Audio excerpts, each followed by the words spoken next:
반갑습니다. 한 주간 잘 지내셨어요? 네. 네, 벌써 마지막 주가 됐네요. 제가 오늘은 들어와서 아무도 알려주지 않으셨는데 제가 알아서 외투를 벌써 옷걸이에 걸어놓고 이렇게 차체 한 바퀴 돌다 들어서 커피 한 잔 마시고 나왔거든요. 야, 큰일 났다. 이게 무슨 내 집처럼 이렇게 네, 너무 익숙해졌다. 그만큼 이렇게 또 공동체의 따뜻한 환영과 이렇게 나눔의 온기가 제게 전달이 된 것 같습니다. 여러분, 오늘 마지막 시간 이어갈 텐데요. 여러분 교재 혹시 가져오셨나요? 네, 교재와 성경도 있으면 이 스마트폰 앱으로든 책으로든 성경이 있으면 도움이 될 것 같은데요. 네, 제가 지금 목 상태가 별로 좋지 않아서 네, 죄송합니다. 자, 머뭇으로 갈 텐데요. 제가 지난주에 저희가 읽기에 대해서 얘기를 했거든요. 여러분, 읽기에서 세 가지 키워드를 제가 말씀드렸었는데 혹시 기억나십니까? 읽기에서 세 가지 키워드. 기억 안 나셔도 저는 전혀 상처를 받거나 놀라지 않습니다. 괜찮으니까 생각나는 만큼 한번 말씀해 보실래요? 뭐 키워드 세 개 기억나세요? 그쵸? 이거죠. 감각, 문맥, 임재였죠. 그죠? 우리가 읽을 때 우리의 감각이 더 많이 동원될수록 좋은 읽기다 라고 말씀을 드렸고, 하나님 그리고 우리의 감각을 이용하신다라는 걸 말씀을 드렸어요. 그리고 성경을 한자 한자 완벽하게 이해하려고 하지 마시고 문맥을 이해하시라고, 줄거리를, 흐름을 이해하시라고 말씀드렸고요. 그리고 임재 안에서 읽으시라고, 관계적 읽기. 이 묵상에서는 성경을 읽어내는 것 자체를 넘어서 그 본문을 통해 하나님을 만나는 게 우리에게 중요한 목적이다라는 걸 여러분께 말씀을 드렸습니다. 이제 여러분 저렇게 읽으면서 머물렀다면 그 다음에 좀 한 단계 더 들어가면 좋겠죠. 묵상하면서 머무는 걸 말씀을 좀 드릴 텐데, 읽기에서 감각, 문맥, 임재가 키워드였다면 묵상할 때는 저 세 가지 키워드를 좀 생각하시면 좋겠습니다. 질문, 발견, 반응. 우리가 본문을 향해서 어떤 질문을 좀 할 필요가 있고요. 그리고 질문에 따라 우리가 좀 발견했으면 하는 게 있고요. 거기에 대해서 우리가 반응하는 겁니다. 무엇으로 반응할까요? 내면과 일상. 우리의 내면과 일상이 그 발견한 것에 반응하는 것. 상호작용이 일어나는 게 묵상이고요. 저기까지 가야 제가 볼 때는 좀 생동감 있는, 그렇죠? 활기가 있는 읽기가 될 수 있다. 묵상이 될 수 있다. 이런 말씀 좀 드리겠습니다. 자, 그럼 뭘 질문할까? 저희가 추천드리는 건 저거예요. 여러분 교재에 보시면 22페이지죠? 거기 두 질문이 나와 있는데, 어떤 본문을 만나시든 여러분 저렇게 한번 물어보시겠습니까? 오늘 이 본문에서 이제 읽기를 했다고 전제하고 감각적으로 읽고 문맥적으로 읽고 임재 안에서 읽고 나서 오늘 본문에서 하나님은 어떤 분이십니까? 라고 질문하고요. 이 본문에서 우리에게 자기 백성에게 주신 교훈은 무엇입니까? 나에게 주신 교훈은 무엇입니까? 라는 걸 묻는 거예요. 저게 여러분 바로 저희가 성서 유니온이 가지고 있는 묵상 신학의 굉장히 중요한 부분이기도 하고 묵상 방법론에서도 중요한 부분이긴 합니다. 그래서 여러분 매일 성경 보시면 항상 저 두 질문이 있어요. 그 본문에서 해설을 할 때 하나님 어떤 분이신지, 교훈은 무엇인지, 그걸 좀 많이 참고하셔서 여러분이 도움 받으시면 저는 좋다고 보고요. 저 두 질문은 뭐 저희가 임의로 만들었다기보다 나름대로 성경의 뿌리가 있습니다. 뭐냐?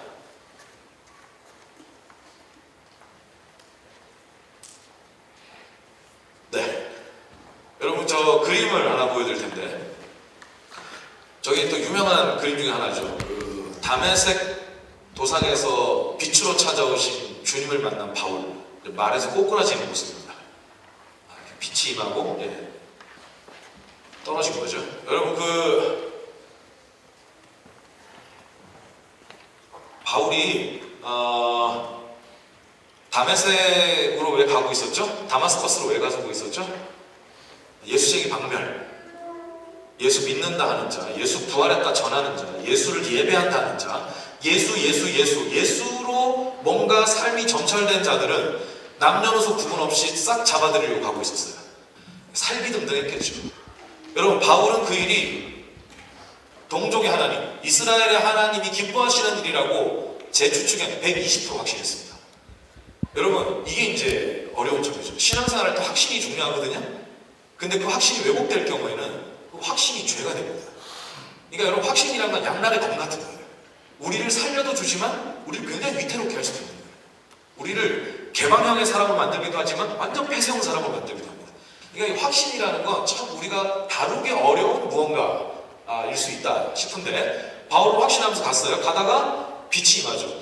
여러분, 햇빛이 오늘도 날씨 좋던데 햇빛이 광렬하게 임하면 우리가 이렇게 넘어지나요? 햇빛에 넘어지지 않죠. 그러니까 여러분, 저 빛은 햇빛이 아니었다는 뜻이죠. 하나님의 영광이 빛이었습니다. 압도해버린 거죠. 아무도 제동을 걸 수 없었던 바울을 멈추게 하고 고꾸라지게 만든 거예요. 그러니까 하나님이 찾아오신 겁니다. 자, 그럼 여러분, 바울은 지금 이 빛을 보신 분이 하나님이라는 걸 알았을까요? 몰랐을까요? 제가 그때 알았을 것 같아요. 여러분, 그 당시에 1세기 문헌 같은 걸 요새는 뭐 인용을 많이 하잖아요. 그런 데서 이렇게 참고를 보면 저 당시의 유대인들, 경건한 유대인들의 신앙의 소원이 오늘날 우리와 다르지 않습니다. 하나님을 제대로 만나는 거예요. 하나님의 능력을 제대로 경험하는 거예요. 그러니까 여러분, 우리도 신앙생활 할 때 그냥 겉만 번들을 하길 원하지 않죠. 껍데기만 신앙이 있기를 원하지 않죠. 우리도 내용이 있기를 원하고 하나님을 진정한 의미에서 좀 만나고 경험하면서 살기를 다 바랍니다. 그러니까 저 당시에도 그랬던 거예요. 제가 볼 때 바울은 그런 마음의 갈망이, 소원이 다른 유대인들보다 더했으면 더했지 덜하지 않았을 겁니다. 그 사람 아주 열심히 했던 사람이거든요. 그런데 이제 빛이, 자기 압도하는 빛이 찾아왔어요. 하나님이라는 걸 직감했을 거예요. 그러면 바울은 무슨 말을 기대했을까요? 어이, 바울, 참 고생이 많아. 하여튼 나는 너를 보면 몸을 사리는 걸 본 적이 없어. 어쩜 이렇게 열심히 하냐. 상이 크다. 받을 상이 커. 열심히 해. 이런 식의 응원, 칭찬을 기대했을 것 같아요. 왜냐? 자기가 하는 일은 하나님이 기뻐하는 거라고 믿고 있었기 때문에. 그런데 청청병력 같은 소리가 날아옵니다. 사울아, 사울아, 내가 왜 나를 박해하느냐. 전 히브리식 이름이죠. 바울을 부르는 거예요. 히브리 하나님을 믿고 있는 바울에게 사울아, 사울아, 네가 왜 나를 박해하느냐. 여러분, 저 말을 듣는 순간 바울은 이제 멘탈이 막 흔들리기 시작합니다. 하나님이면 이렇게 말씀하시면 안 되는데 이게 무슨 말이지? 그때 바울이 묻는 거죠. 주님 누구십니까? 라고 묻습니다. 그때 날아드는 말이 바로 저거죠. 나는 내가 박해하는 나사렛 예수라. 여러분, 제 생각에 저 순간에 바울의 모든 신념 체계와 멘탈은 산산조각 났습니다. 자기가 이단 괴수라 여겼던, 민족의 하나님을 더럽히는 자라 여겼던 그 주동자, 우두머리가 하나님의 아들이었고 부활하셨고 영광을 받고 하나님 보좌 우편에 계시면서 자기를 빛으로 찾아오는 걸 맞닥뜨린 순간이에요. 이 바울이 자기가 이때 믿어왔던 것, 자기가 이때까지 행해왔던 것 싹 부정당하는 순간입니다. 여러분, 바울의 삶과 신학이 해체되는 순간. 그러니까 바울이 묻는 거죠. 제가 어떻게 해야 되겠습니까? 그게 바로 저겁니다. 주님 무엇을 하리까? 하고 묻는 겁니다. 잘못 살아왔잖아요. 여러분, 이게 문제죠. 하나님을 잘못 믿으면 그거 자체도 문제지만 하나님 관이 잘못되면 삶이 왜곡됩니다. 그죠? 인간성이 파괴됩니다. 그리고 공동체가 파괴됩니다. 하나님 잘못 믿으면 그래요. 그러니까 뭐 멀지 않게 확인할 수 있습니다. 바울이 그래서 자기는 이제 지나온 삶을 책임도 못 지겠고 이거 뭐 자기가 감당할 수 있는 일이 아니에요. 앞으로도 어떻게 할지 모르고 처분을 하나님께 맡길 수밖에 없어요. 제가 어떻게 하리까? 일어나서 다메섹으로 가라. 거기에 내가 누굴 예배했고 그가 너에게 뭘 할지 알려줄 거다. 여러분, 요 간증이, 요 회심 경험이 사도행전에 3번 나와요. 한 번은 사건으로, 2번은 간증으로 나와요. 여러분, 한 사람의 회심 사건이 한 책에 3번 나온다는 건 무슨 뜻일까요? 중요하다.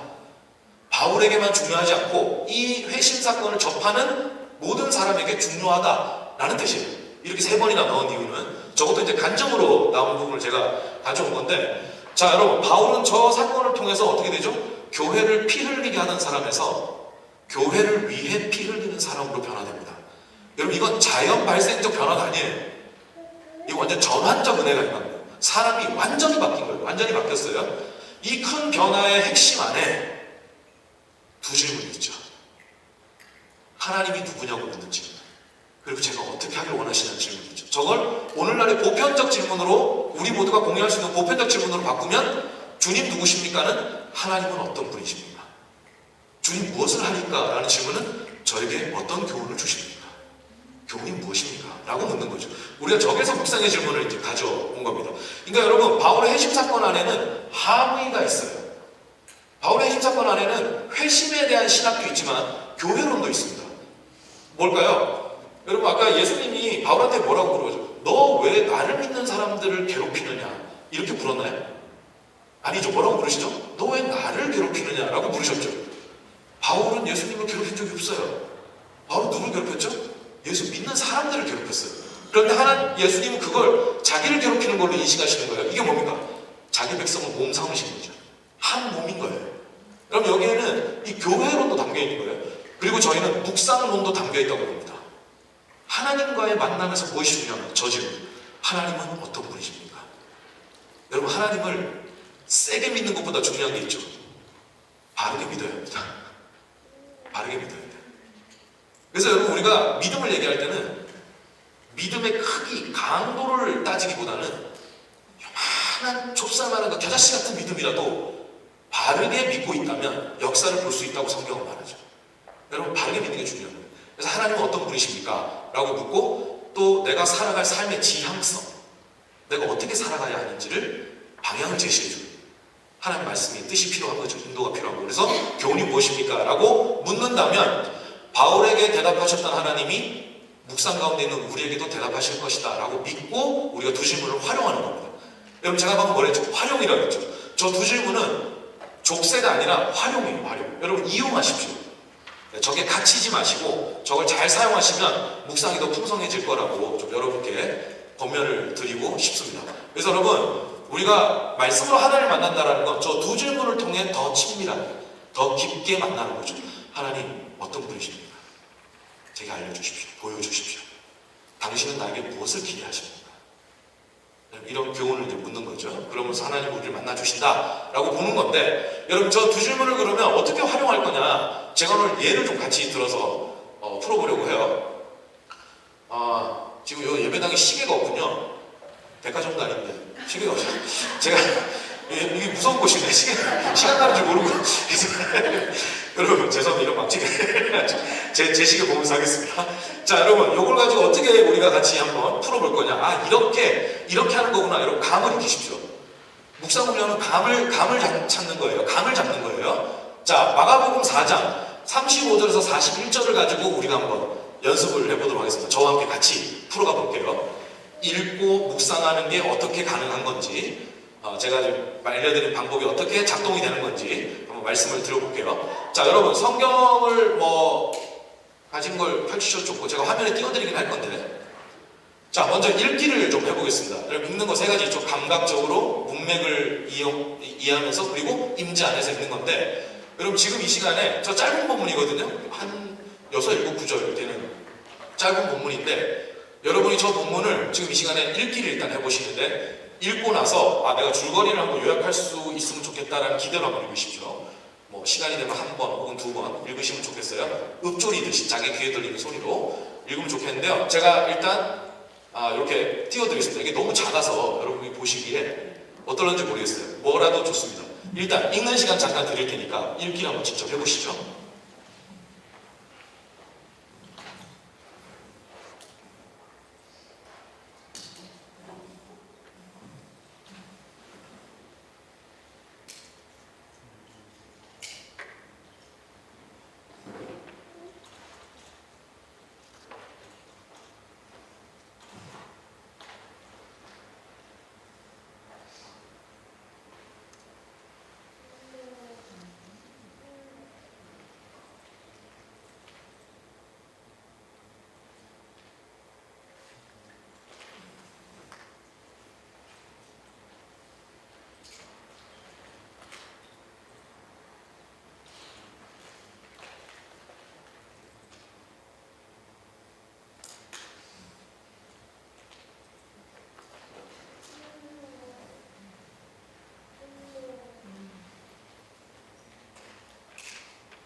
여러분 시간 관계상 거기까지 읽으실 때까지 하고요. 지금 어떻게 하시면 좋냐면 지금 가까이 계신 분하고 짝꿍을 좀 정해주세요. 짝꿍 눈 한번 보십시오. 2명 혹은 3명, 짝이 맞으면 2분, 짝이 안 맞으면 3분, 이렇게. 예, 소외되는 분 없게 여러분이 좀 이렇게 같이 이렇게 하자고 해주세요. 예, 2분 혹은 3분 하시면 됩니다. 자, 어떻게 하면 되냐면 여러분 지금 두 분 중에 둘이 비교했을 때 머리카락이 더 긴 분. 예, 저는 머리 긴 분 안 좋아합니다. 저는 머리에 유가가 많아서.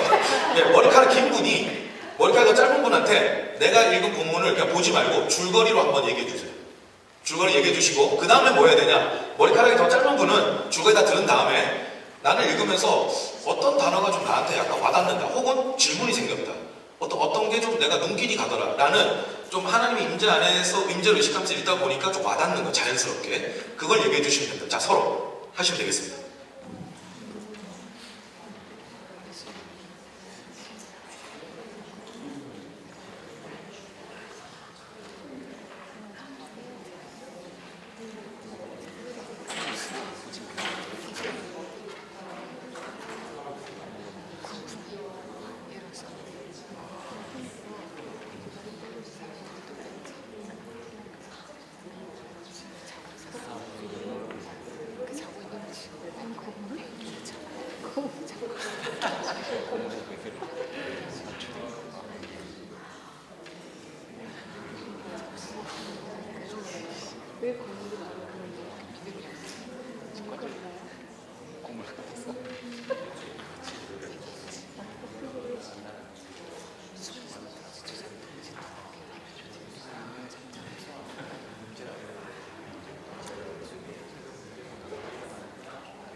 자, 여러분, 제 시간을 더 못 드려 죄송합니다. 나누시는 데까지 한번 해볼까요?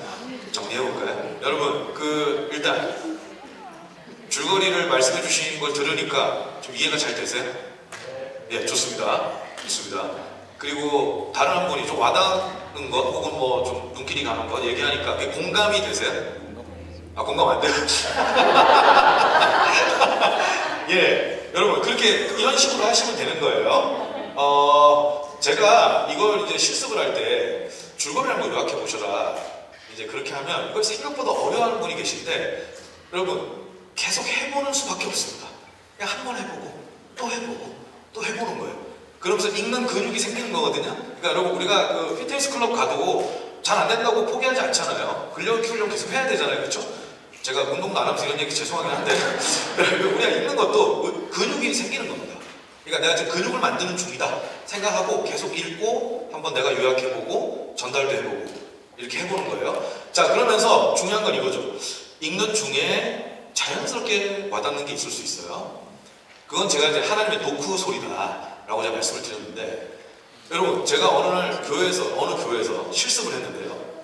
한 그 집사님이 와닿는 걸 얘기하는데 되게 특이하다고 옆에서 얘기하는 거예요. 이분이 이제 제가 발표를 한번 해보셔라.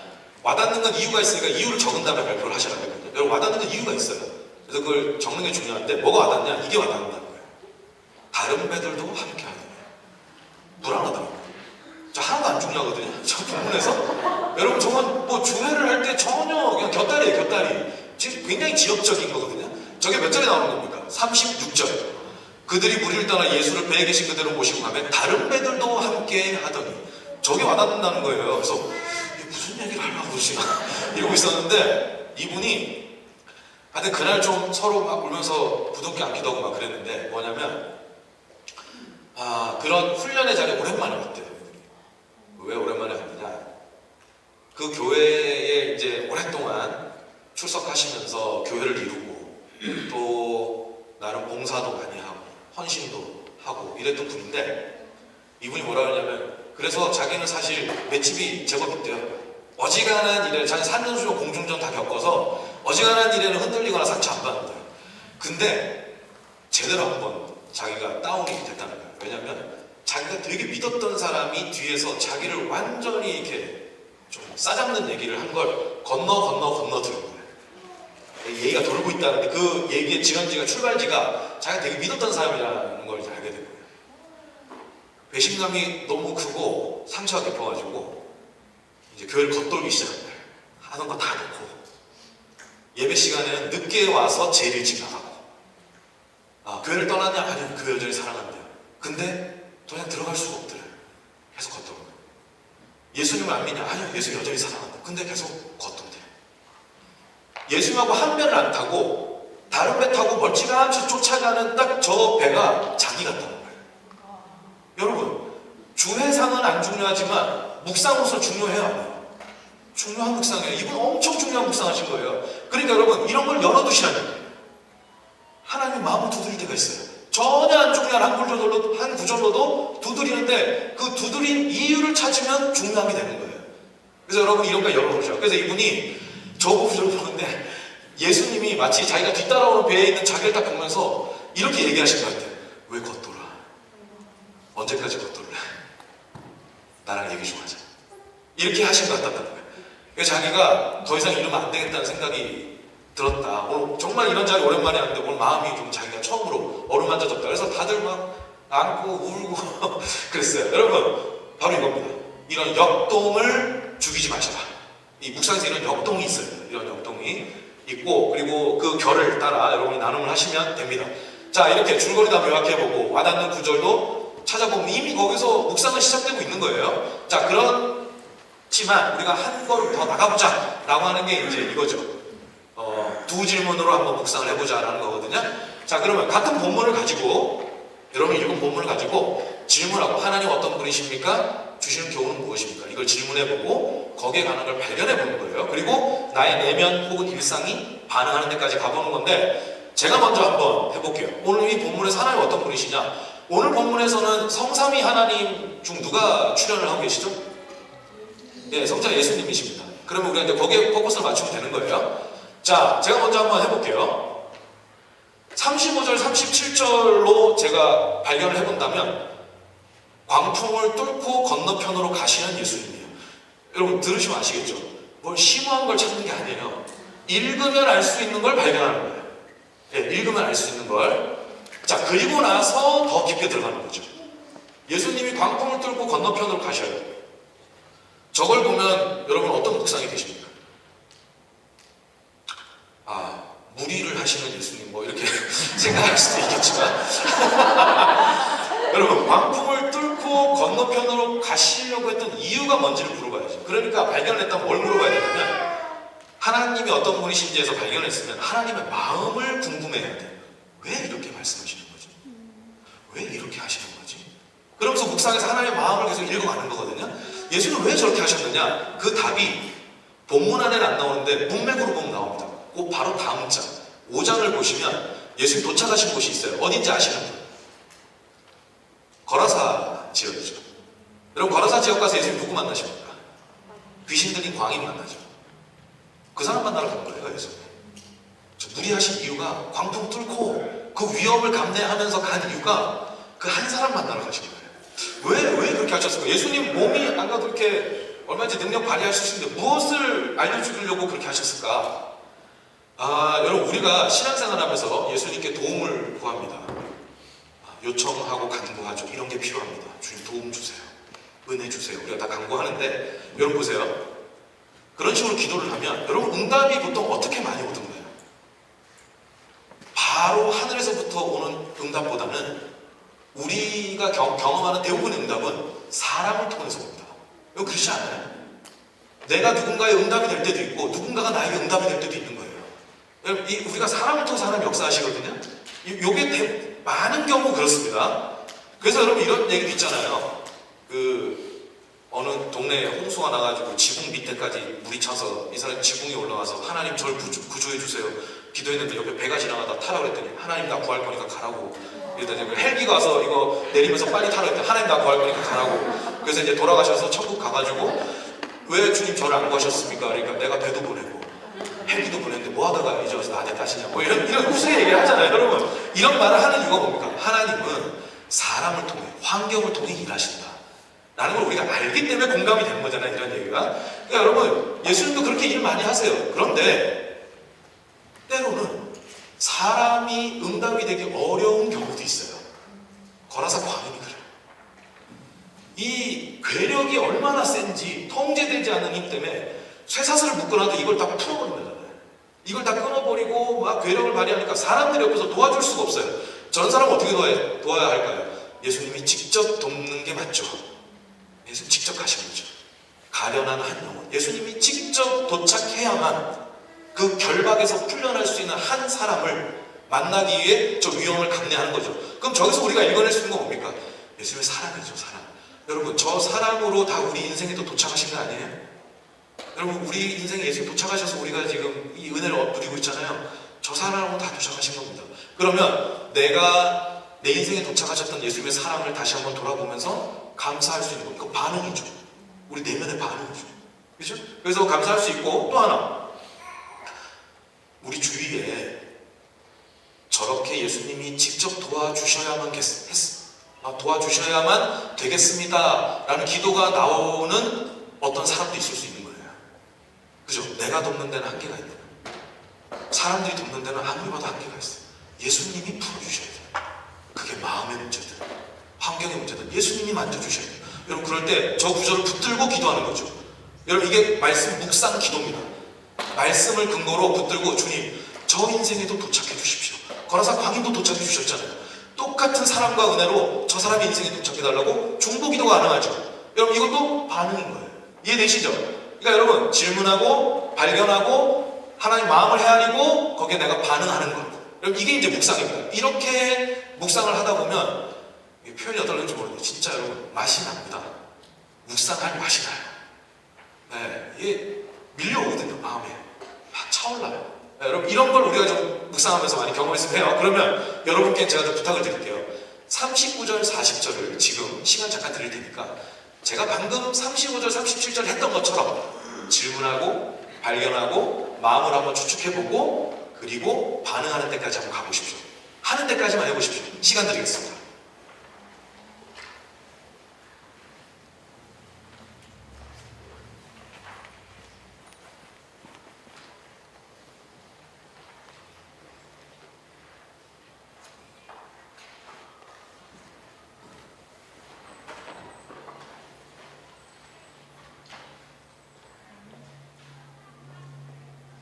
예, 39절 40절 혹시 말씀 필요하실 거예요? 제가 앞에 띄워놨습니다.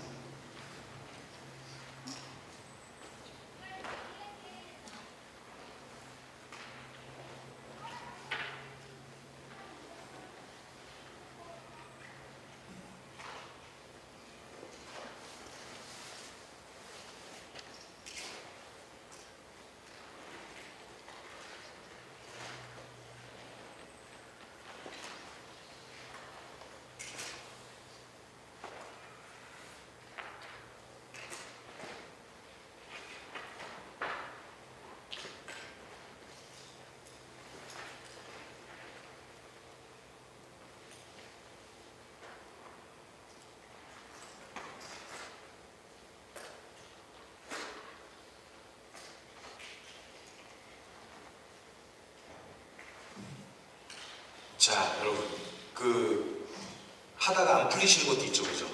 시간 더 들어도 안 풀릴 거예요. 그러니까 이럴 때 여러분 같이 하는 게 최고예요. 그래서 여러분 하신 만큼 발견하고 느낀 것만큼 아까 짝꿍 있죠? 짝꿍하고 39절도 좋고 40절도 좋고 두 개 다 더 좋습니다. 자기가 발견하고 느낀 것만큼만 잠깐 나눠보세요. 자, 시작하겠습니다.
우리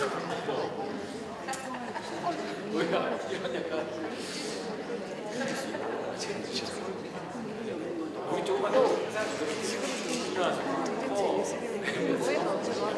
그런 입장이다.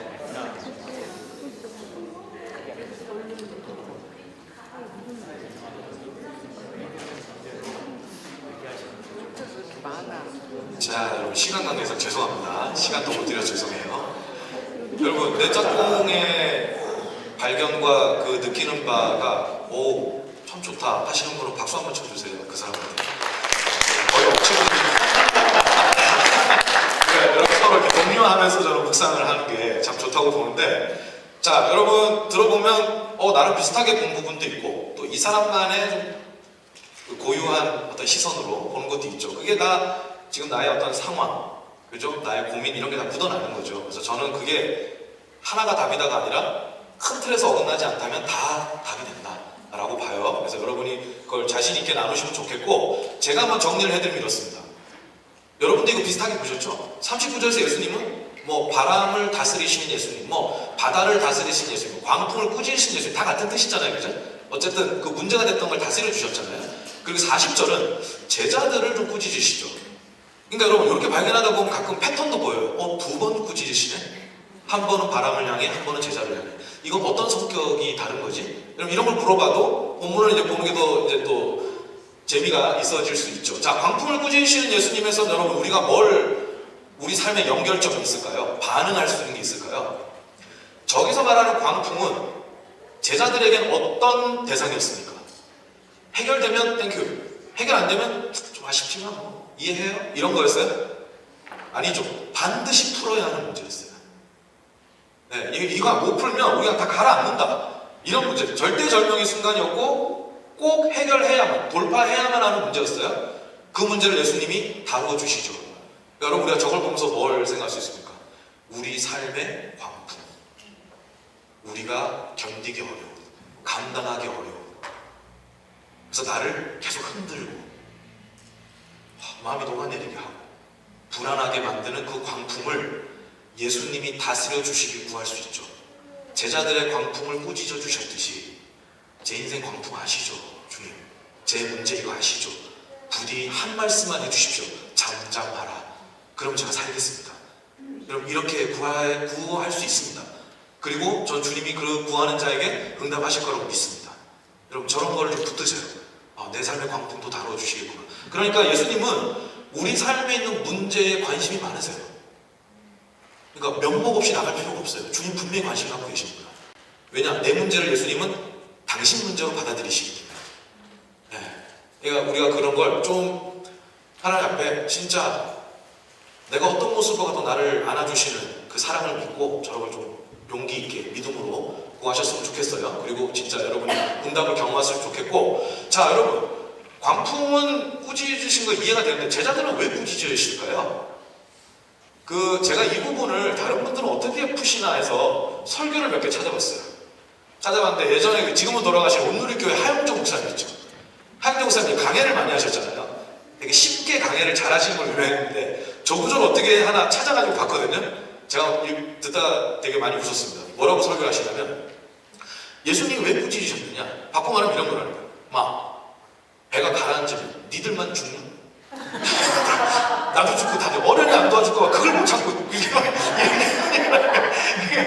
다 재밌게 이렇게 푸는 거죠. 다 이해됩니다. 전 좋고요. 근데 여기에서 여러분 꾸짖을 때 핵심이 뭡니까? 예수님 뭐라고 보이셨죠? 왜 믿음이 없느냐? 여러분 예수님이 진짜 관심사가 여기서 드러나죠. 처음에는 예수님이 우리 삶의 문제에 관심이 있다고 제가 말씀드렸어요. 그리고 구해야 돼요. 그 예수님이 해결해 주시고 싶어야 해요. 그때 예수님이 우리 안에서 중요하게 보는 진짜 관심사가 있어요. 그게 뭐라고 나오는 거죠? 믿음. 믿음이 있냐고. 믿음이 있냐고.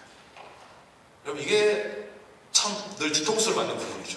나는 이걸 푸는 게 지금 너무 관건인데 예수님은 그러니까 너한테 믿음이 있냐고. 이걸 물으시는 거예요. 그리고 이 문제 해결의 과정을 통해서 네 믿음이 자라나는 거죠. 문제 해결되면 또 도는 거예요. 다시 그냥 이렇게 돼요. 그러니까 이런 반복 속에서만 사는 건 예수님이 바라시는 게 아니죠. 믿음이 있어야 하고 믿음이 자라나야 된다. 여러분, 이게 예수님 관심사. 그래서 우리도 예수님의 관심사에 우리의 관심을 둘 필요가 있죠. 나한테 믿음이 있나? 뭐 가끔 보면 여러분 믿음을 너무 묵혀둬가지고 믿음으로 살려고 낯설어 뭐지 그게? 막 이런 생각이 들어요. 여러분 믿음이 좀 운동력이 있어야 돼요. 여러분 좀 깨우십시오. 우리 안에 잠들어있는 믿음을 좀 깨우십시오. 네, 좋은 자극을 좀 줘야 돼요. 여러분 예전에 그 베테랑이라는 영화 있죠. 2는 망했지만 그 1은 진짜 재밌었는데 여러분 거기에서 그 황정민이 형사로 나오다 이런 말 하잖아요. 그 비리 경찰한테 야 우리가 돈이 없지 가오가 없어 이런 말 하잖아요. 여러분 저는 좀 바꿔서 얘기했어요. 우리가 돈이 없지 믿음이 없어. 여러분 이런 생각. 아니 뭐 돈이 있으시면 그건 뭐 자부심을 느끼시죠. 제가 뭐 그것까지 말하는 건 아닌데 어쨌든 여러분 우리가 돈이 없이 믿음이 없는 여러분 이 정도 좀 자존심은 있어야 돼요. 내가 다 팔아먹어도 믿음은 있지. 내가 다 털렸어도 믿음은 아직 나한테 있지. 나는 다시 시작할 수 있어. 여러분 이 정도의 좀 여러분 이 개끼리 부리라는 게 아니라 여러분 믿음은 좀 있어야 된다. 우리가 예수님이 그걸 기대하신다. 여러분 이렇게 해서 우리 믿음을 돌아보는 것도 반응이 되는 거죠. 본문에 대한 반응이 이해되시죠? 여러분 이렇게 가는 겁니다. 자 그러면 끝난 줄 아셨죠? 두 번째 질문. 자 주시는 교훈이 뭐냐? 교훈 묵상은 어떻게 할 거냐? 요것도 제가 하나는 제가 해드릴게요. 36절, 37절을 보면 여러분 보통 인물들이 등장하는 본문에서는요 교훈은 인물들을 통해서 옵니다. 그 인물들의 행동, 인물들의 그리고 이 사람들이 문제를 대하는 자세 이런 걸 통해서 우리가 교훈을 얻을 수 있거든요. 그런 걸 좀 여러분이 주로 살펴보면 좋겠는데 어떤 제자들이 발견되느냐? 예수님과 함께 광풍을 만난 제자들이 발견이 됩니다. 저거는 우리가 느낄 수 있는 게 뭡니까? 괜히 예수님하고 가까이 지내다가 화를 입었네, 화를 입었어. 이렇게 생각할 수 있을까요? 그렇게 막 결론 내리면 이건 좀 믿음이 없는 묵상이죠. 여러분, 저건 적어도 뭘 만들어주는, 이게 사실 예수님이 가자고 해서 떠난 여행이고, 예수님을 따르다가 만난 광풍이고 어려움인 건 맞거든요. 그러니까 여러분, 뭐가 중요할까요? 여기서 좀 깨달을 수 있는 게. 예수 믿는 사람에게 광풍이 올 수 있다. 그렇다고 해서 버림받은 건 아니다. 여러분 나는 예수 믿은 다음에 24시간 360일 항상 좋은 일만 있고 늘 기쁩니다. 이렇게 얘기하면 그런 사람은 죄 씻음을 받은 게 아니라 뇌 씻음을 받은 거예요. 여러분 생각 없으면 자기 혼자 행복합니다. 네, 자기 혼자 늘 기쁘고 그럴 수 있어요. 여러분 예수 믿는 게 그렇게 저등한 여러분 그런 수준입니까? 여러분 그렇지 않죠. 예수 믿으면요 여러분 진짜 우리끼리 솔직히 말하면 예수 믿기 전에 안 했던 고민 더 할 때도 있어요. 예수 안 믿는 사람은 어떻게 하면 잘 먹고 잘 살까 이 걱정하면 되죠. 우리는 거기다 하나를 더 해야 돼. 그런데 예수님 뭘 기뻐하실까? 사람이요 엄청 피곤합니다. 이렇게 사는 거. 여러분 우리 원래 안 해도 되는 고민까지 하면서 사는 거예요. 그럼에도 불구하고 왜 이렇게 가는 거죠? 이게 여기에 길이 있다는 걸 믿기 때문이죠. 여기에 생명이 있다는 걸 믿기 때문이죠. 마지막에 절대로 하나님 날 부끄럽지 않게 해주실 거라는 우리가 믿기 때문이죠. 여러분 중요한 건 뭐죠? 예수님과 한 배 탔냐 안 탔냐가 제일 중요한 거예요. 광풍을 만날 수 있죠. 맑은 날도 있고 비 오는 날도 있고 눈 오는 날도 있고 여러분 바람 맞는 날도 있는 거예요. 그렇다고 해서 내가 꼭 나를 죄책감을 가지고 무조건 나부터 이렇게 할 필요 없어요. 예수님 믿는데 있을 수 있는 일. 그때 확인해야 될 건 뭐죠? 내가 예수님하고 한 배 타고 있나? 그럼 오케이. 저 편에 도착한다. 예수님 한 배가 타고 있으면 우린 도착한다. 분명히 도착한다. 광풍 뚫고 갈 수 있다. 그럼 이게 우리한테 중요한 거죠.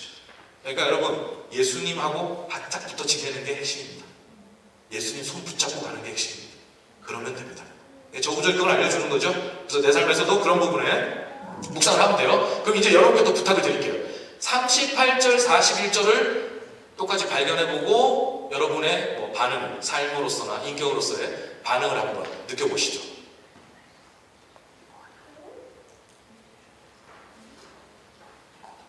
요것도 제가 본문은 띄워드릴게요.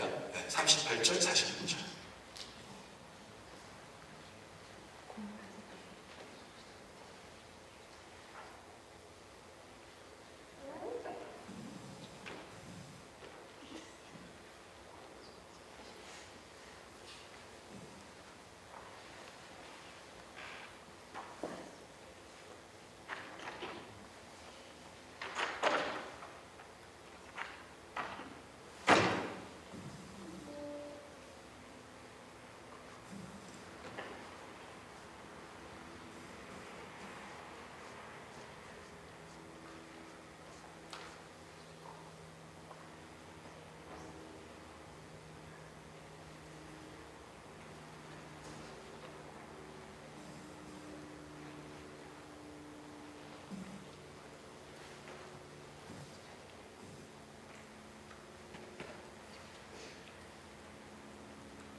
예, 여러분, 지금 발견하고 생각하신 것만큼 아까 똑같은 방식으로 묵상 짝꿍하고 같이 한번 나눠보도록 하겠습니다.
네, 시간 관계상 이 정도로 하겠습니다.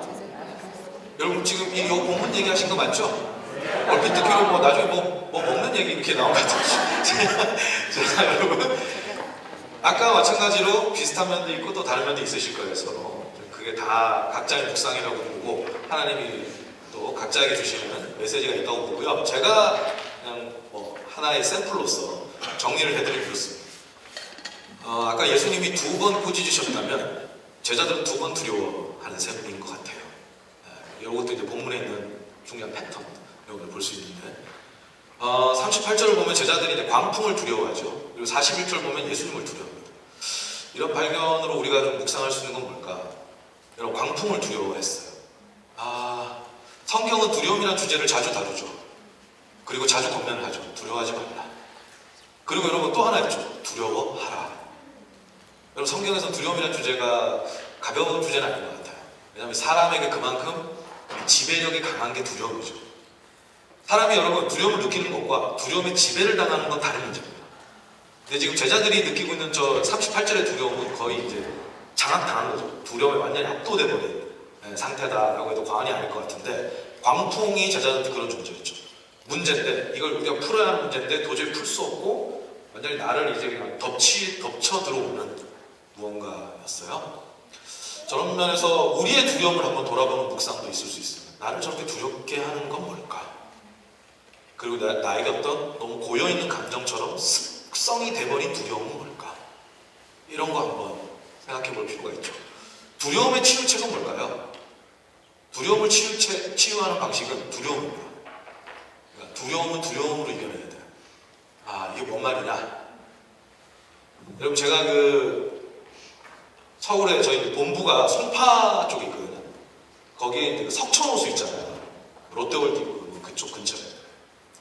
점심 먹고 한 번씩 바람 쐬러 이제 거기 갑니다. 뭐 저희가 본부에 뭐 회의가 있어서 다 같이 올라가고 종일 회의하고 밥 먹고 소화도 안 돼서 걸으려고 이렇게 걷다가 제가 석천호수 오는데 너무 기분이 좋더라고요. 그 안에 사무실에만 있다가 나오니까 딱 봤는데 거기 또 여러분 엄청 높은 빌딩 하나 있죠.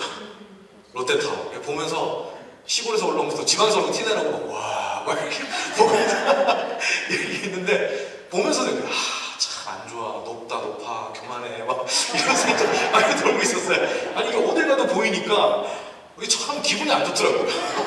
그래가지고 이걸 이제 뭐 끝도 뭐 이렇게 보다가 호수를 걷다가 한번 앉았어요. 좀 앉았는데 앞에 그늘을 만들어준 나무가 하나 있었어요. 그 나무 앞에 딱 앉으니까 그 높은 빌딩이 안 보이더라고요. 여러분, 높이는 누가 더 높죠? 아니, 게임이 안 되죠. 이 나무가 높아봐야 그 빌딩을 어떻게 따라갔습니까? 훨씬 낮은 애인데, 키가. 제가 그게 딱 눈이 가려져 있으니까 뒤에 있는 빌딩이 안 보이더라고요. 여러분, 두려우면 이렇게 됩니다. 내가 두려워하는 그 대상 자체가 나를 딱 가려버려요. 그러니까 내가 정작 정말로 경외하고 두려워해야 할 하나님이 안 보이는 거예요. 그러니까 여러분, 이 시선의 싸움. 두려움은 우리에게 시선을 앗아가거든요. 그러니까 여러분, 우리가 그런 부분을 좀 묵상하면서 살펴볼 필요가 있는 거죠. 나의 시선을 손들이치 앗아가서 하나님조차도 강제 안 되게 만드는 그게 뭐냐. 그때는 여러분 방법 하나밖에 없어요. 이해하고 죽도록 싸워봐 소용없어요. 돌려야 돼요. 시선을 돌려야 돼요. 이거보다 더 큰 분이 계신다. 이걸 다루어 주실 수 있는 하나님이 계신다. 라는 걸 발견하지 않는다면, 이분을 두려워하는 쪽으로 우리 시선이 옮겨지지 않는다면 이거 해결이 안 되죠. 그래서 여러분, 두려움은 두려움으로 이기는 거다. 진짜 두려워해야 할 분. 여러분, 우리가 하나님을 두려워한다는 건 막 벌벌 떨고 막 움츠러들고 이런 두려움 아니죠.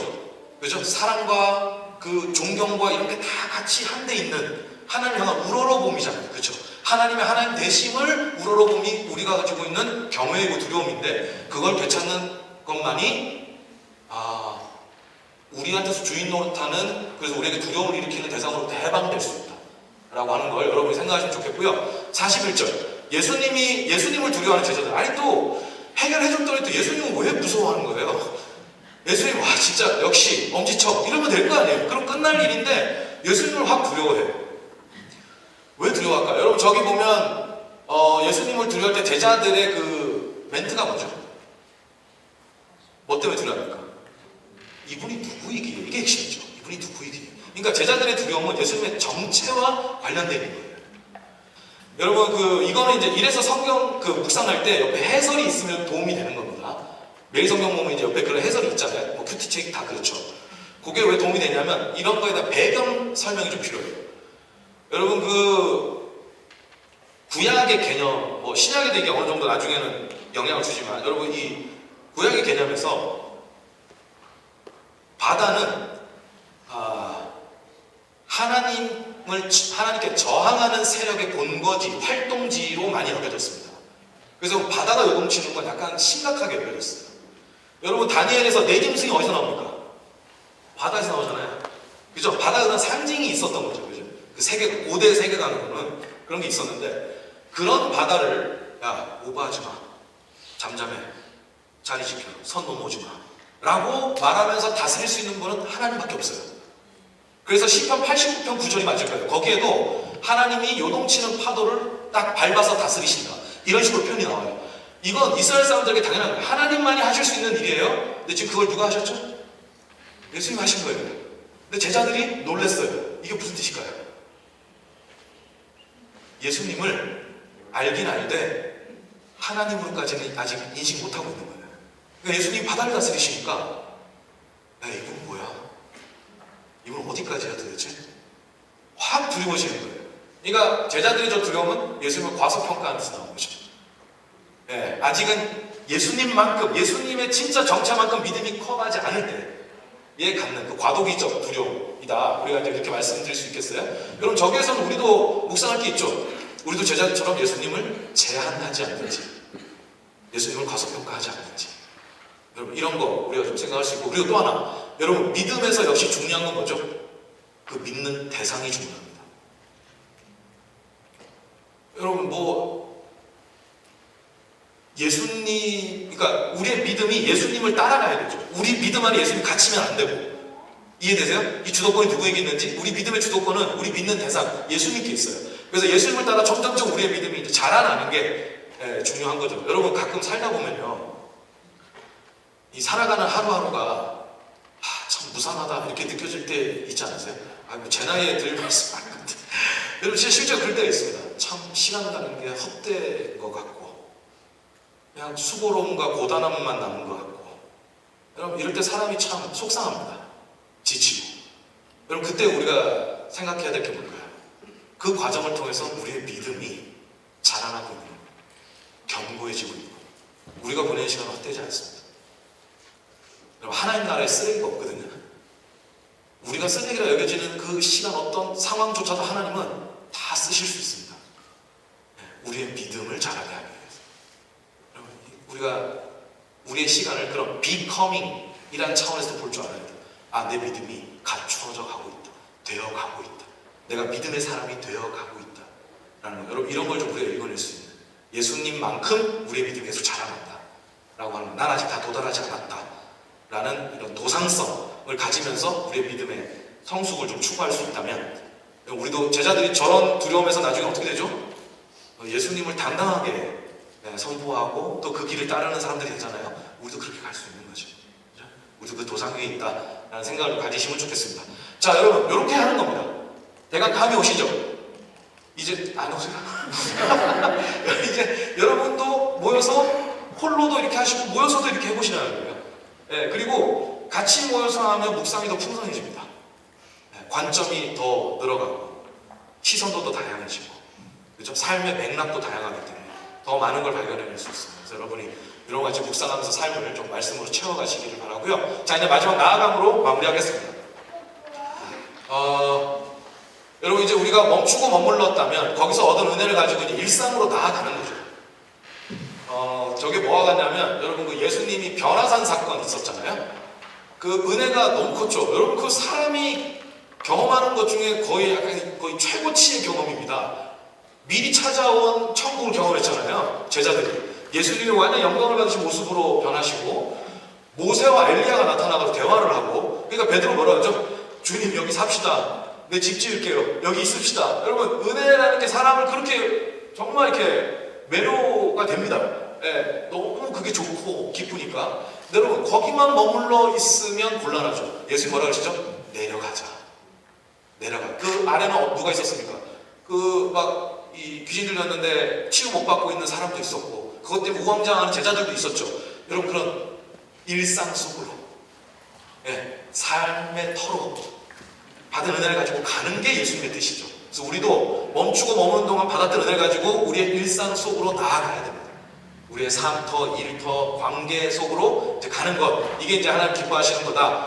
여러분 보시면 이 13페이지에 그 나아감에 대한 말씀이 많이 나오는데, 제가 시간 관계상 이거 다 하면 오늘 진짜 여러분 저를 너무 미워할 것 같아요. 그래서 제가 대표로 누가복음 24장 그 부분만 제가 이거는 대표로 풀고 그 다음 이야기 하도록 하겠습니다.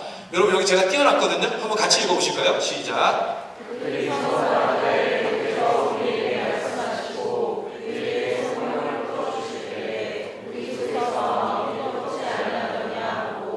곧 그때로 일어나 예루살렘으로 돌아가 보니.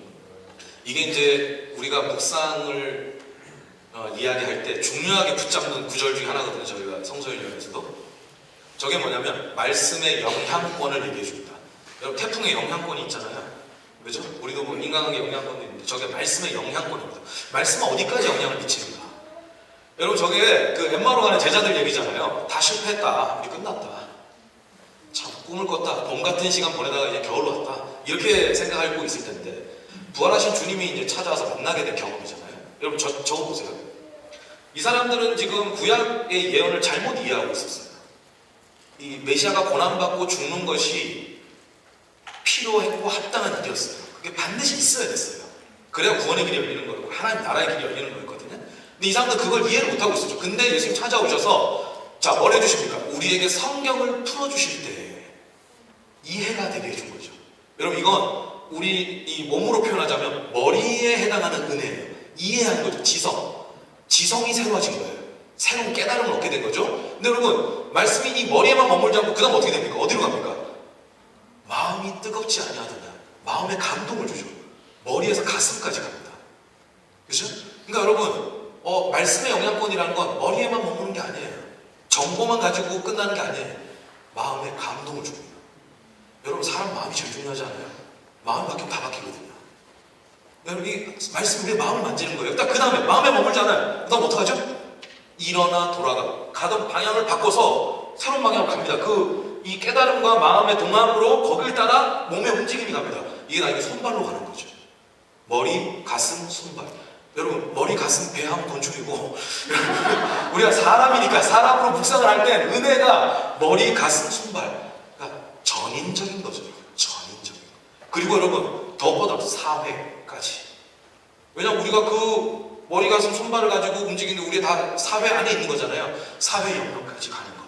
이게 여러분 말씀의 영향권입니다. 그래서 한번 돌아보시면 어떨까요? 나는 그동안 신앙생활이 큰 흐름에서 볼 때 주로 머리에 머물고 있었다 라고 하면 여러분 좀 은혜를 구하시면 좋겠어요. 주님, 제 가슴까지 내려오는 말씀이게 해주십시오. 제 마음이 감동 있게 해주십시오. 여러분, 감동을 받는데, 나는 깨닫기도 하고 감동을 받는데 영 삶에서의 이게 없다 그러면 손발의 은혜를 구하십시오. 주님, 제 머리에서 가슴까지 내려온 말씀이 제 손발로도 옮겨지게 해주십시오. 여러분, 이게 우리가 나아감에서 갖고자 하는 마음이고 하나님을 향한 바람이다 라고 여러분이 보시면 좋겠어요. 여러분, 예전에 한 인문학자가 이런 말을 했습니다. 세상에서 가장 긴 여행길이 있대요. 머리에서 가슴까지 갑니다. 그리고 그것만큼 긴 여행길이 있대요. 가슴에서 손발까지 갑니다. 그러니까 여러분, 저거요, 평생에 가야 할 여정이에요. 그러니까 급한 마음 먹지 마시고 단호한 마음 가지시고, 아, 주님, 가야죠. 가슴까지 가야죠. 그리고 손발까지 가봐야겠죠. 우리가 하나님과 함께 말씀의 순례길을 이렇게 좀 걸어가는 마음을 가지면 좋겠어요. 자, 저는 그렇게 말씀이 그럼 나아간다는 게 그럼 어떻게 이루어지는 거냐? 여러분, 결국 연결되는 거잖아요. 말씀이 내 지성과 내 마음과 내 손발로 하는 삶과 연결되는 거잖아요. 그래서 적용의 핵심은 연결이에요. 적용은 실천 항목을 정하는 게 아니에요. 그냥 내 내면과 일상이 말씀이 어떤 식으로든 연결된다면 그거 자체가 적용이에요. 그래서요, 묵상하다가 마음이 동생 기도가 나오잖아요. 그거 자체가 적용이에요. 적용을 좀 더 넓은 개념으로 생각하죠. 연결되는 게 적용이다. 그러면 여러분, 말씀이 우리 안에 어떤 식으로 연결되면 좋을까? 저는 이걸로 제안드리고 싶어요. 기도로 연결하십시오. 저게 시작이고 어쩌면 전부입니다. 내가 꼭 뭔가를 하지 않았어도 기도로 연결하는 게 그 다음 걸 만들어주거든요. 어떻게 저게 가능하냐? 이런 거죠. 제가요, 예전에 이렇게 훈련을 교회에서 이제 담당했던 전도사님이 저희를 이제 큐티 훈련을 시켰어요. 제가 청년 때. 이분이 별명이 저승사자였어요. 기독교입니다. 저승사자. 너무 훈련할 때 진짜 너무 잔인하게 해요. 비타요. 이게 없어요. 양보가 없어요. 그래서 막 애들 시험도 많이 들고 그랬는데, 저희 이제 뭐 같이 훈련받고 뭐 한 20일, 30일, 40일 이렇게 해가지고, 그 당시에 이제 큐티 훈련을 받았는데 어떻게 했냐면 4인 일조를 짜줘요. 4인 일조를 짜줘서 아침에 이제 큐티 같이 하거든요. 그러면 이제 전사님 무슨 미션을 주냐면, 그 당시에는 스마트폰도 없을 때였어요. 투지폰 갖고 있을 때인데, 이런 거, 이 4명이 서로 당번제 9시, 12시, 3시, 6시. 그러면 한 사람 알람이에요. 9시 당번회가, 우리가 이제 아침에 큐티하고 헤어져서 각자 학교 가고 직장 가고 그렇게 하잖아요. 그럼 9시 당번회가 나머지 3명한테 9시가 되면 문자를 보내요. 아침에 큐티한 말씀 한 번 더 보세요. 그리고 12시가 되면 12시 당번회가 문자를 보내요. 큐티한 말씀 한 번 더 보세요. 그리고 오전 동안 어떻게 보냈는지 돌아보세요. 3시, 6시. 여러분 들으면 마음이 어때요? 기쁘세요? 지옥을 경험해요. 지옥을 경험해요. 말씀을 훈련하는데 진짜 너무 괴로워요. 나중에는요, 막 이렇게 뭐라 그러지? 이 노래를 쓰는 게 막 문자가 또 왔다. 막 이러면서 말씀 보고 막 진짜 이랬어요. 그게 너무 반발심도 생기고 막 이랬는데 부정할 수 없는 게 하나 있었어요. 그게 뭔지 아세요? 그렇게 해서 하루, 이틀, 사흘, 나흘 보내고 나니까 말씀을 계속 3시간 단위로 반복해서 보잖아요. 그러고 나니까 없던 적용점이 막 생겨요. 네, 다시 기억이 나니까 맞아. 그러면 이거는 이렇게 한번 풀어봐야 되겠다. 뭐 이런 생각도 막 기도해야 되겠다. 이런 거 어떤 생각이 막 들어요. 나중에 밤에 와서 말씀을 딱 보잖아요. 아침에 봤던 그 말씀이 아니에요. 훨씬 친숙해 있어요. 저는 이게 주야로 묵상하는 것 같아요. 좀 빡셌지만. 제가 여러분한테 그런 식의 훈련을 뭐 하자 이게 아니라 여러분 자발적으로 한번 그렇게 해보시죠. 큐티가 끝나면 기도문을 만드십시오. 길게 하지 마세요. 한 3-4문장. 4-5문장으로 여러분의 그 묵상의 소감을 기도로 적으신 다음에 그 기도문을 사진을 찍으시든 스마트폰에 옮겨놓으시든 냉장고에다 자석으로 붙여놓으시든 뭐 책상에 포스트잇을 해놓으시든 여러분의 일상에서 노출되게 하십시오. 그러면서 여러분 하루 일과를 보내는 중에 딱 2번 정도만 기도해보세요. 그 기도문 한 번만 더 읽어보세요. 그럼 그 기도문 안에는 내가 묵상했던 말씀도 스며들어 있고 거기에 묵상하면서 내가 감동이 됐던 마음도 스며들어 있고 내가 기대했던 하루의 청사진도 스며들어 있습니다. 그 기도문을 통해 계속 말씀이 생각나는 거예요. 그러면서 그 기도를 통해서 하나님께 하나님의 말씀과 내 삶에 교차점이 계속 생깁니다. 없던 적용이 생겨요. 그러니까 제가 볼 때 기도로 연결하고 이걸 하루 동안에 내가 2-3번씩 꺼내보는 게 그거 자체가 적용이 될 수 있다 라고 저는 말씀을 드려요. 여러분 안 행복하시겠지만 꼭 한번 해보시면 좋겠습니다. 이거 여러분 꼭 해보시길 바랍니다. 이거 정말 저는 우리가 이제 은혜를 받았지만 자꾸 망각하고 잊어버리니까 그걸 우리가 이제 채우는 방법이죠. 일상 속 기억 장치. 네. 기억이 관건이잖아요. 그죠? 기억나는 은혜, 생각나는 은혜는 우리의 훈련을 통해서도 길러지는 거니까 여러분이 그렇게 좀 알아보시면 좋겠습니다. 자, 여러분 이렇게 뭐 기도문 한번 써보시죠. 하루에 2-3번씩 보시죠. 그런 기억 장치를 가지고 다니시죠. 하는 이유는 딱 이겁니다. 여러분 이 시가 하나 있거든요. 책이란 모름지기라는 시. 이게 이현주라는 분이 쓴 시인데 여러분 이거 한번 보이시고 같이 한번 읽어볼까요? 이렇게 읽으면 되거든요. 자, 한번 읽겠습니다. 나는 가끔 요리책을 본다. 그러나 나의 요리책이 감자탕이나 북엇국으로 꽃을 피우는 일은 거의 없다. 아내도 가끔 요리책을 본다. 아내의 요리책은 곧장 밥상으로 올라가 콩나물밥이나 동태찜으로 태어난다. 책이란 모름지기 나처럼 읽지 말고 아내처럼 읽을 일이다. 눈으로만 읽지 말고 손발로 읽을 일이다. 아멘이 막 나오지 않아요, 여러분? 이거 보면 여러분 성경이란 모름지기 저렇게 읽어야죠. 말씀이란 모름지기, 묵상이란 모름지기 저렇게 해야 됩니다. 물론 저 시를 보면 이래서 남자들은 안 돼. 뭐 이런 생각은 좀 들죠. 근데 저 그걸 얘기하자는 게 아니라 여러분 보세요. 책을 읽었는데 한 사람은 책으로 끝나고 어떤 사람은 그 책이 항상 현실의 어떤 실체로 드러나는 거예요. 우리가 바라는 게 다 이거 아닙니까? 우리가 읽은 말씀이 어떤 식으로든 삶의 하나의 형태를 갖추어서 실체가 되는 것. 여러분 다른 사람 몰라도 돼요. 하나님과 나만 아는 거면 돼요. 내 마음에 있는 실체는 내가 현실에서 작게 한번 일부어봤던 정성을 들여봤던 무엇이든 다 좋아요. 여러분 저게 중요한 거예요. 내 현실에 진짜 콩나물국이나 뭐 콩나물밥이나 뭐 감자탕처럼 그게 나타나듯 나한테도 이 말씀이 무언가로 나타나게 하는 거. 이게 우리가 이제 기대하는 거죠. 그래서 저런 방향으로 여러분이 나아감을 이렇게 방향 설정을 하시면 좋겠습니다. 자, 여러분 이제 훈련을 저희가 멈춤 나아감 다 했습니다. 이제는 시작하는 일만 남았죠. 여러분이 한 번 또 해보고 또 해보는 시간만 남았는데 제가 요 분 얘기 드리고 이제 마치겠습니다. 존 싱어 사전트라는 이제 유명한 화가죠. 제가 미술의 조예는 깊지 않지만 그냥 몇 개 알고 있는 스토리 중에 하나입니다. 제가 알기로 이 사람이 그 그림을 하나 멋진 그림을 그렸거든요. 마담 X라는 정말 아름답게 그려진 그림. 여러분 검색하면 금방 나옵니다. 근데 그 모델이 됐던 그 그림의 모델이 됐던 그 여성과 이 남자가 부적절한 관계다라는 이제 구설수에 휘말려가지고 이 사람 사회적으로 매장이 돼요. 근데 미술학자들에 의하면 미술사를 공부하는 학자들에 의하면 그게 모함이었다고 해요. 그 둘이 전혀 부적장 관계 아니었던 걸로 이제 거의 보더라고요. 근데 어쨌든 여러분 이 말이라는 게 얼마나 무섭습니까? 그게 진실인지 거짓인지 여부를 떠나서 그냥 소문 자체 사람 매장시켜버린 거예요. 나중에 수습도 안 되고. 그래서 이 사람이 이제 망명하듯이 영국으로 건너갑니다. 이제 미술을 하는, 이제 그림을 그리는 사람으로서나 뭐 이런 사회적인 뭐 명예 면에서나 이 사람들이 다 단절돼 버렸죠. 그래서 어떻게 해야 되나, 재기를 할 수 있을까 내 인생이, 뭐 이런 고민을 좀 있었던 것 같아요. 그러다가 어느 날 여러분 이렇게 그 해가 질 무렵에 그 가장 아름다울 때 황혼빛 있죠. 그게 쫙 비치는 장면에 마음을 송두리째 빼앗깁니다. 이 사람이 화가잖아요. 그러니까 그걸 그리기 시작했어요. 붓을 다시 든 거죠. 근데 그 정원에서 애들이 그 황혼빛 아래에서 막 뛰어노는 모습, 그 딱 10분이 가장 아름다운 빛깔이었대요. 그 10분에 모든 걸 쏟아부어서 그리고 이제 집 와서 더 다듬고 했겠죠. 어쨌든 그 10분 안에 계속 쏟아부어서 그림을 그렸는데 그게 여러분 이 그림입니다. 이 엄청 유명한 그림, 카네이션 백합 장미. 그 저녁 무렵에 그 짧은 황혼빛을 최대한 담아내서 이 그림을 그렸고, 마침내 이 그림이 완성된 다음에 이 사람 다시 미술, 그러니까 화가로 재기가 됩니다. 좀 굉장히 감동적인 얘기죠. 근데 여러분 이 사람이 마음 쏟아부었던 게 하루에 몇 분이라고요? 10분.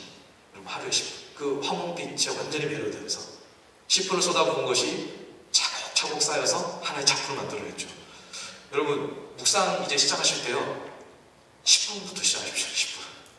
10분. 제가 10분이라고 말하는 게 이게 과정이 아닙니다.